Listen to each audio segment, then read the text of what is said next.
one has to be serious. It's only those who are really vitally serious can live properly, can live a life that's complete and whole. And that seriousness doesn't exclude joy,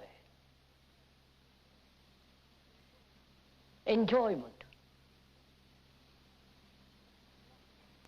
But as long as there is fear, one cannot possibly be serious or enjoy or know what it means to have great joy. And fear seems to be one of the most common things in life. And strangely, we have accepted it as a way of life, as we have accepted violence in all its various forms as a way of life. We have also accepted and have got used to being psychologically as well as physically afraid. And this evening, if we can, we should go into this question. We should, I feel, go into it so completely that we understand it so fully that when we leave the hall or this place, we shall be rid of this fear. I think it can be done. It isn't just a theory or a hope. But if one gives, as we shall presently, complete attention to this question of fear, I'm quite sure that in exploring the causes of fear and also how to approach it, how to look at it, how to completely end it, so that our mind, the human mind that has suffered so much, that has endured so much pain, that has lived with great sorrow and fear, such a mind can completely be free of this thing called fear.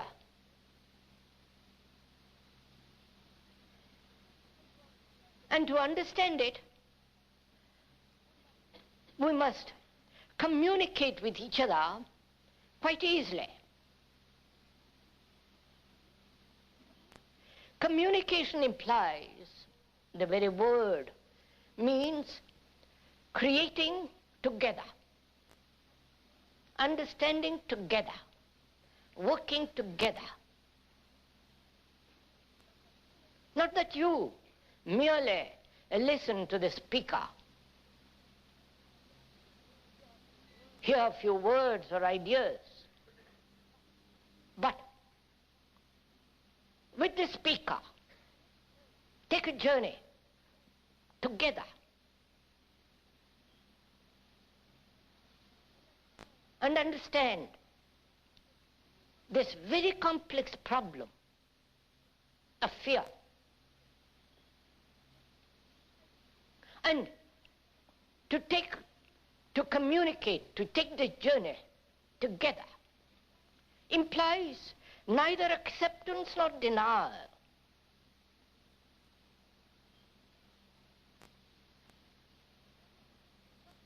Not saying to oneself it's absolutely impossible to be rid of fear, or rationalize fear or accept it.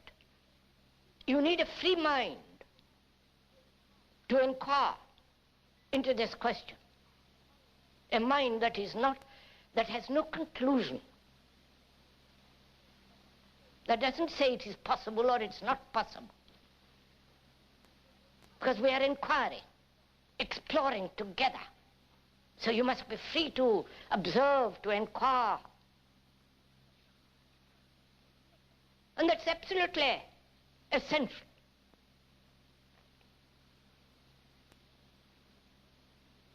So that one has no prejudice to find out, prejudice which will prevent from the understanding of the truth of what is.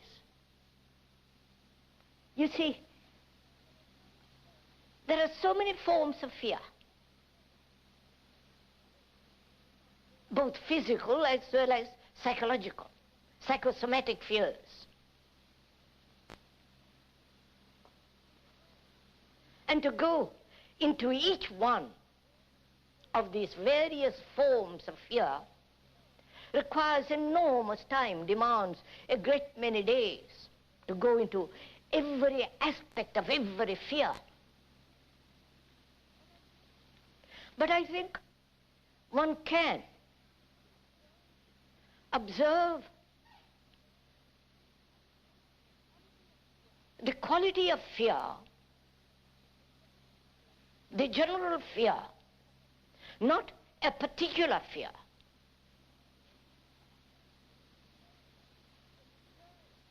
Observe the nature of fear, the structure of fear.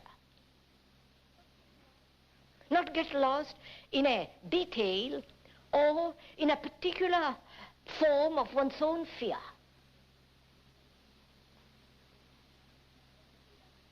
Because when we understand the nature and the structure of fear, then we can apply that understanding or come with that understanding or approach with that understanding of a particular fear. One may be afraid of the dark, physically, or one may be afraid of one's wife or husband, or what the public says or thinks or does. Or one may be afraid of this sense of loneliness, or the emptiness of life, the boredom of a meaningless existence that one leads. Or one may be afraid of the future, the tomorrow, the uncertainty, the insecurity, the bomb. Or one may be afraid of death.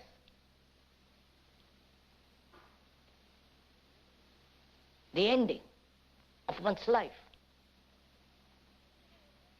So there are various forms of fear.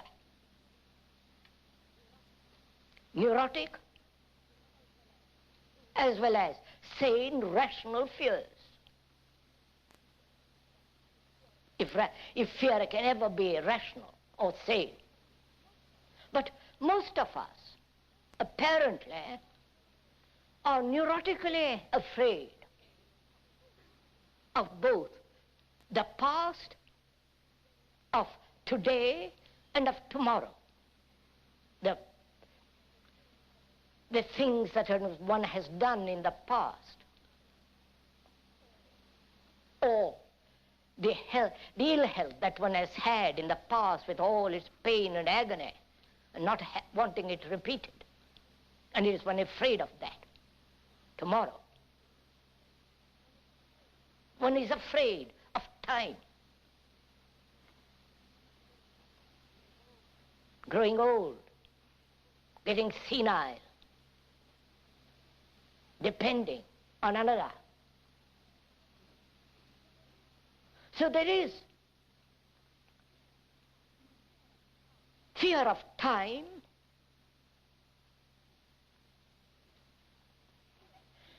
fear of the past and of the future.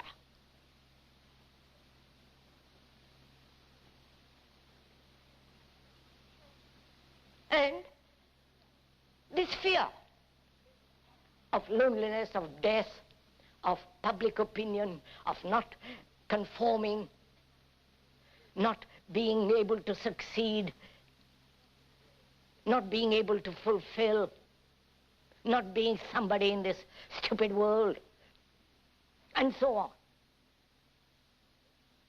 And there are so many fears. Not only conscious fears, fears that one is aware of, but also there are fears deep down, undiscovered, unexplored, in the deep recesses of one's own mind.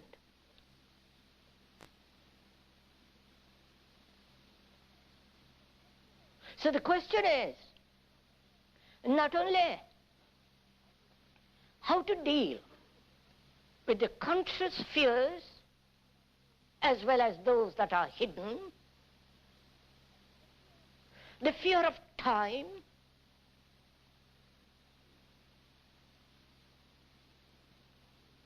that is, yesterday, of the things that one has done,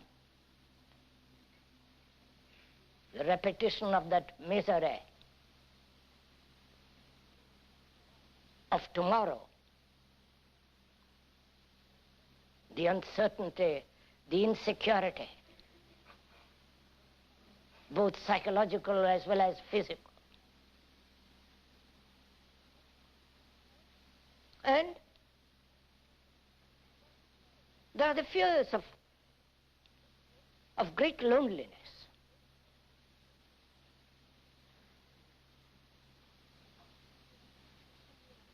And the escape from that loneliness. Surely, fear is a movement away from what is.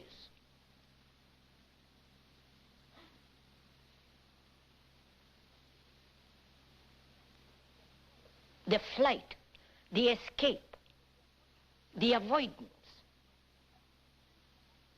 of actually what is. The movement, the flight away brings about fear. That is, when there is comparison of any kind, it breeds fear.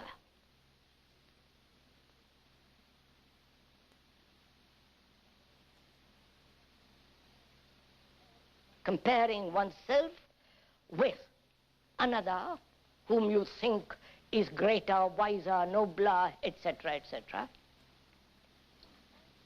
And the comparison of what you are with what you should be.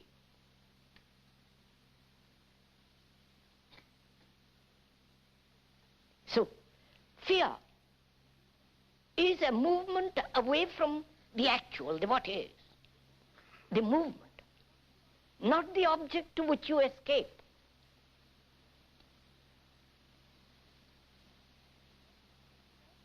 And fear comes about through comparison.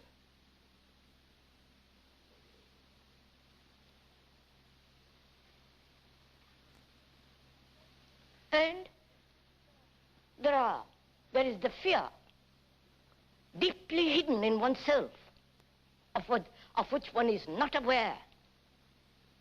So there are these problems, and all very complex. And none of these problems of fear can be resolved through will. Saying to oneself, I will not be afraid. And act of will has no meaning. I hope you're following all this.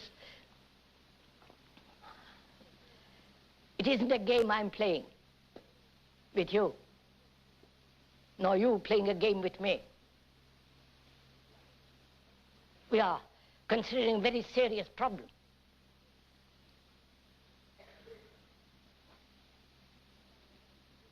Therefore, you have to give your attention to it. And you cannot give attention if you are interpreting or translating or comparing with what is being said with what you already know.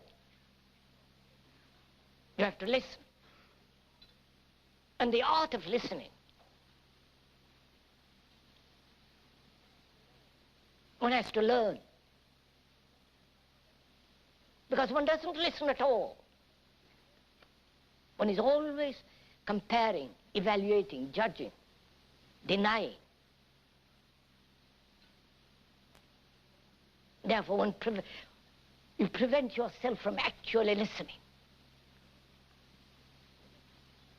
To listen so completely to another implies that you give your whole attention, which doesn't mean you agree or disagree, because there is no agreement or disagreement when we are exploring together. Only the microscope through which you look may be dull, may not be clear. So if you have a precision instrument, then what you see is what another will also see.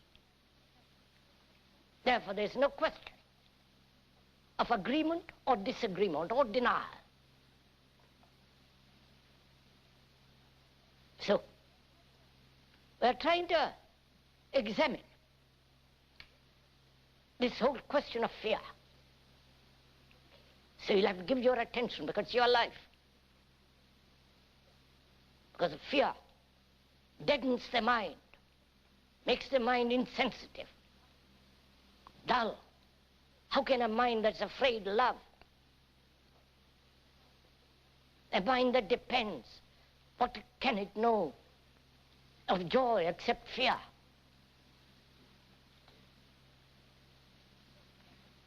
So,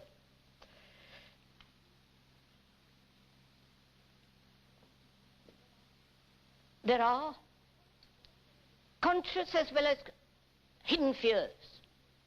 How do you, first inquiry, how do you expose those hidden fears? And when you do expose them, how will you be free of them?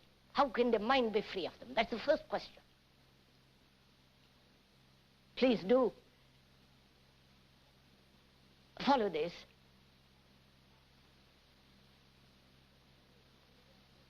You yourself are doing it. You yourself are observing it. The speaker is only pointing out.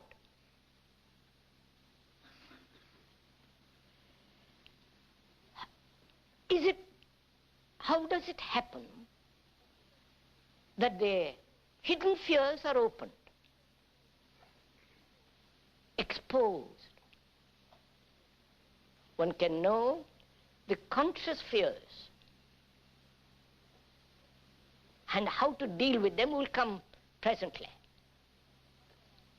But there are the hidden fears, perhaps much more important. So how will you deal with them? How will you expose them? Would you permit me to take my coat off? You don't mind? So we are considering how the deep layers of fears hidden can be exposed. Can they be exposed through analysis?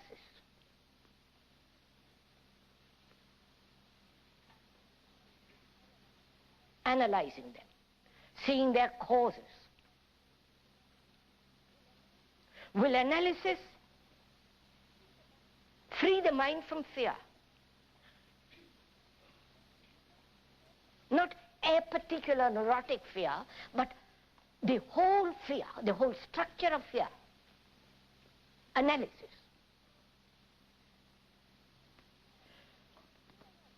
In analysis is implied not only time, taking many, many, many days, years, whole of one's life. At the end of it, perhaps you may understand little, but you're ready for the grave. And also, in-analysis implies the analyzer. Who is the analyzer? Is he the professional, the expert, who has a degree, going to analyze your deep, hidden fears? And he will also take time.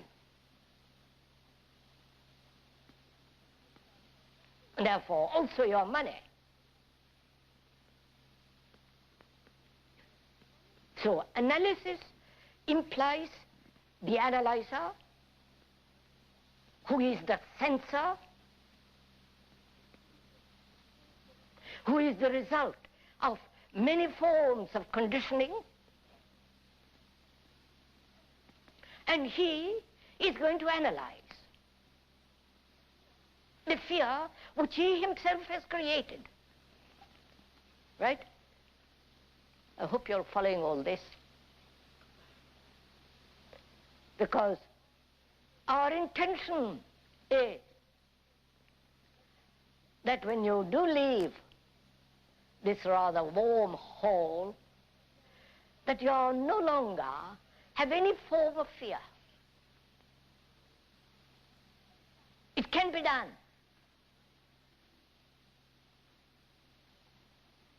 And you will know quite a different kind of life. You will know what tremendous joy is.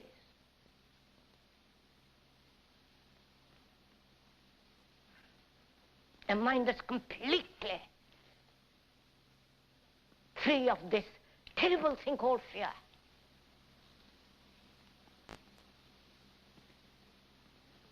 And to be free of that, you have to, we together are going to walk together. You're going to work as hard as the speaker is working.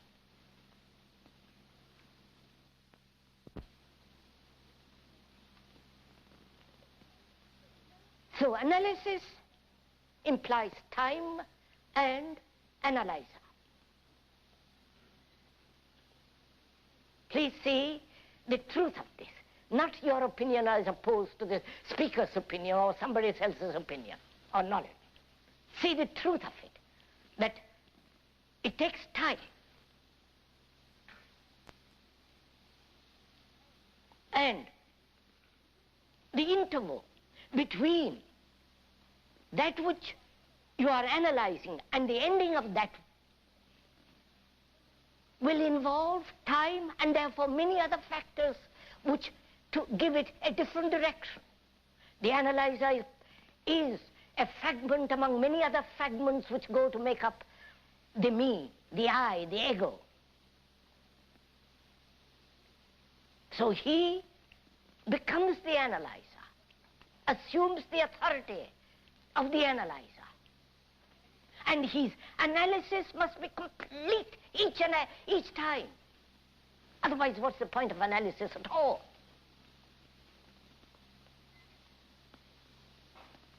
So analysis, which implies time and division, is not the ending of fear. Is this somewhat clear?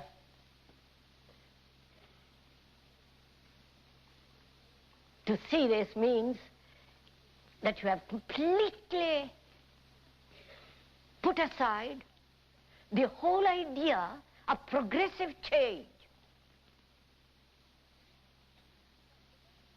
Because the very factor of change is one of the major causes of fear.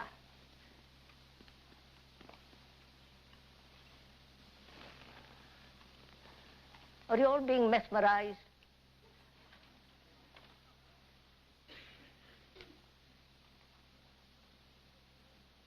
Because to the speaker, this is a very important thing, therefore he feels very strongly. He speaks intensely. He is not doing propaganda. There's nothing to join for you to join, nothing for you to believe.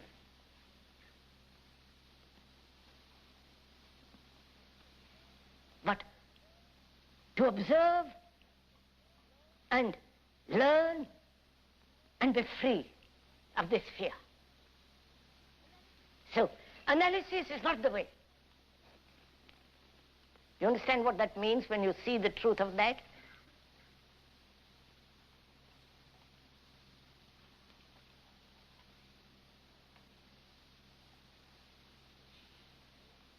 It means that you are no longer thinking in terms of the analyzer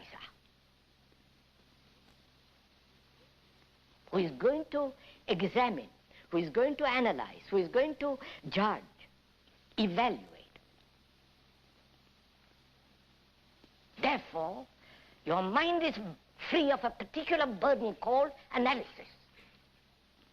Therefore, it's capable of looking directly.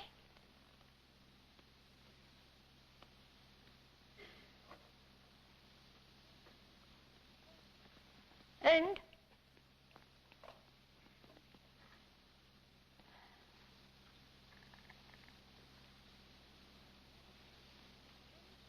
if analysis is not the way and therefore false, how are you to look at this fear? How are you to bring out all the structure, all the hidden parts of fear? Through dreams?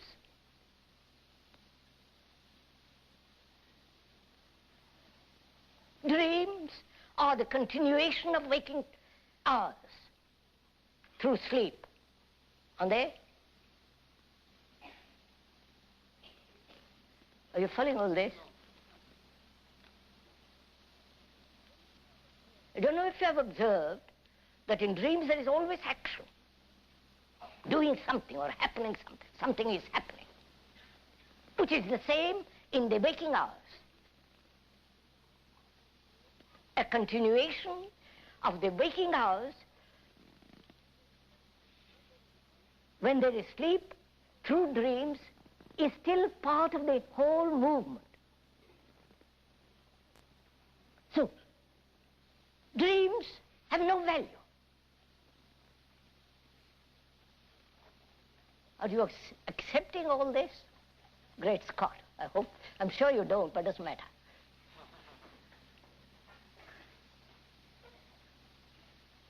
Because you see what is happening? We are eliminating the things to which you are accustomed.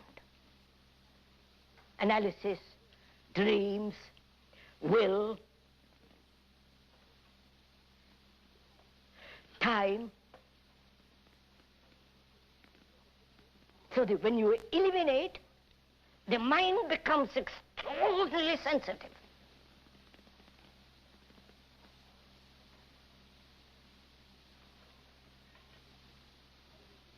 And through this elimination, it has become not only sensitive, but intelligent.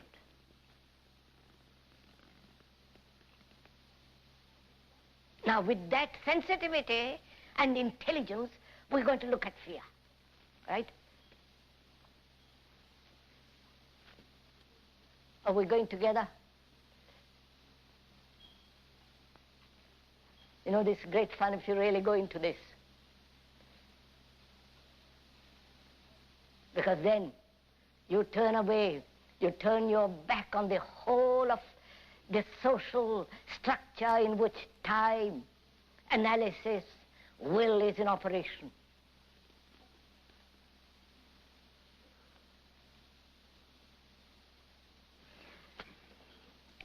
So what is fear? Right? What is fear? How does it come? Fear is always in relation to something. It doesn't exist by itself. In relation do something that is permanent, do another thing that's also permanent.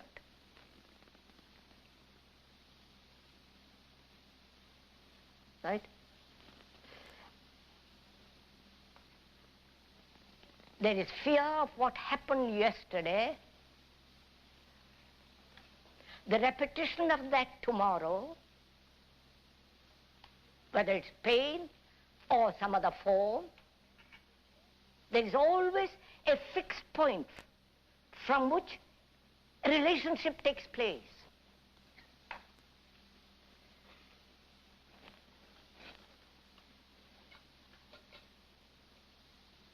We'll go into that a little while, in a minute.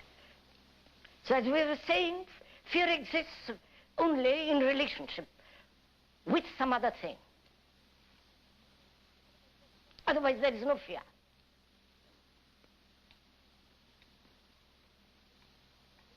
Related to the past, the memory of the past, pain, and not wanting that the repetition of the pain tomorrow or today.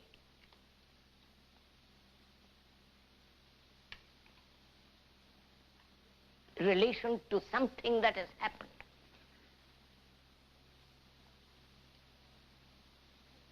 And what is fear? It is, you have had pain yesterday.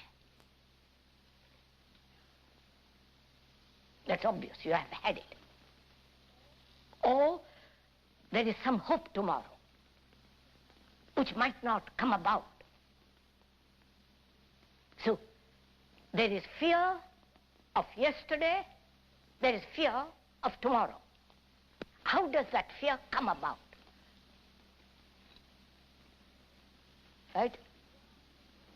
You are asking the question, not I. So you are working hard.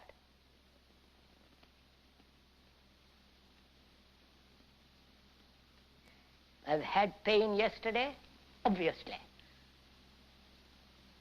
And there is the memory of it, and not wanting it again tomorrow. How does fear come into this? Thinking about the pain of yesterday, thinking the memory of yesterday's pain projects the fear of tomorrow, of having pain again tomorrow. So thought brings about fear, right? No? You're following this? Thought. Thought brings about fear, breeds fear, and also thought cultivates pleasure. To understand fear, you must also understand pleasure, because they're interrelated. Without understanding one, you can't understand the other. Which is, you can't say, I must have only pleasure and no fear. Because fear is the other side of the coin, which is called pleasure.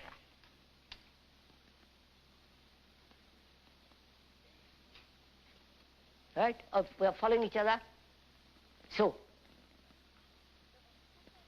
there was pleasure yesterday, sexual or different kinds of pleasures. You think about it. The image. Chew the cud of pleasure, which is thinking about it.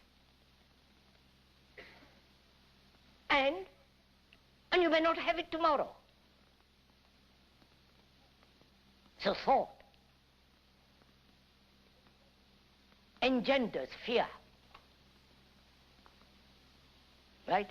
I think that's fairly clear, isn't it?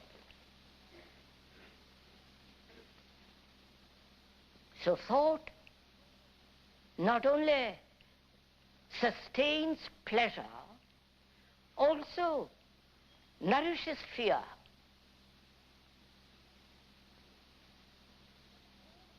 And thought has separated itself as the analyzer. The thing to be analyzed is also part of thought. So it is playing tricks upon itself.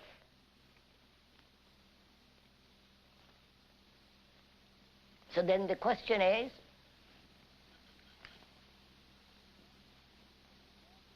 if thought is doing all this, thought that refuses to examine the hidden unconscious fears, the thought that has set the analyzer separate from the thing to be analyzed, thought that has brought in time as a means of escaping fear, but sustaining fear,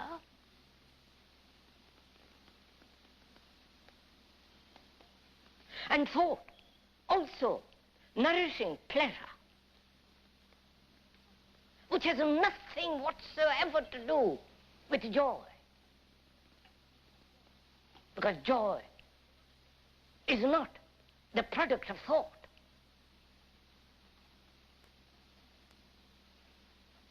It is not pleasure. You can cultivate pleasure. You can think about it endlessly and derive great pleasure. But you can't do that with joy. The moment you do that, it has gone. It's become something from which you derive pleasure, and therefore which you are afraid to lose. So thought is responsible for both pleasure,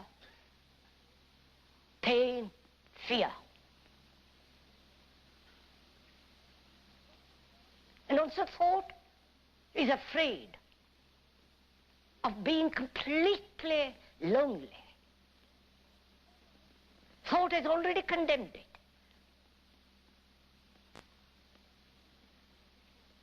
And so thought invents a way of escaping from that loneliness through various forms of religious entertainments or cultural something or other. The everlasting search for deeper and wider dependencies. So thought is responsible. Then what is one to do? You understand all this, I hope. What is one to do when one realizes that thought, which is a response of memory to any challenge, minor or major, which sustains both pleasure and fear. These are all facts, not the speaker's invention or his peculiar philosophy or theory. These are absolute, daily, observable facts. Then the next question is, what is one to do? That is thought. You can't kill it. You can't destroy it. You say, well, you can't say, I'll forget it. You can't resist it. If you do, that's another form of thought.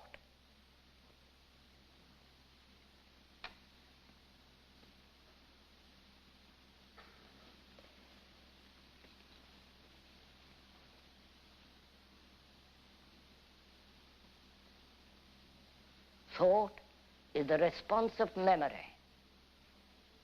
And you need that memory to function daily. To go to your office, to go to your home, to be able to talk.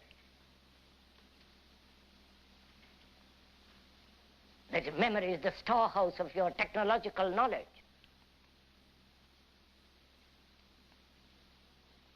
So you need memory, completely. And also you see how memory sustains fear through thought. Having had pleasure yesterday, seeing the beauty of that lovely sunset, and you want that again repeated, that same experience, either through drug or through going to that particular spot to look at that exquisite light. And when it doesn't happen, there is pain, disappointment, frustration. So thought. You need memory with all the purity and clarity of thought in one direction, technologically, to function daily, to earn a livelihood and so on. And also, you see, there is the fact